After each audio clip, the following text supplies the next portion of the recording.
Welcome viewers, প্রতিদিনের মতো আজও চলে এসেছি আমার লাঞ্চের থালি নিয়ে।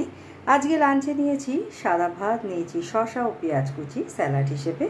প্রথম পাতে খাওয়ার জন্য নিয়েছি ঢ্যাঁড়স সেদ্ধ, তারপরে নিয়েছি কয়েকটা পাঁপড় ভাজা, তার সাথে খাওয়ার জন্য নিয়েছি পাতলা ডাল, যেটা আমি কালো জিরে, কাঁচা লঙ্কা ফোড়ন দিয়ে টমেটো দিয়ে রান্না করেছি। তারপরে নিয়েছি বরবটি আলু চচ্চড়ি, যেটা মাছের তেল ও অল্প মাছের ডিম দিয়ে আমি রান্না করেছি। প্রথমে কড়াইয়ে কালো জিরে ও শুকনো লঙ্কা ফোড়ন দিয়ে লম্বা করে কাটা বরবটি ও আলু ভাজা ভাজা করে ওর মধ্যে একটু পেঁয়াজ কুচি আর মাছের তেল, মাছের ডিম, আদা জিরে বাটা দিয়ে আমি এটা তৈরি করেছি। নামানোর সময় একটু ধনে পাতা আমি এতে দিয়েছি।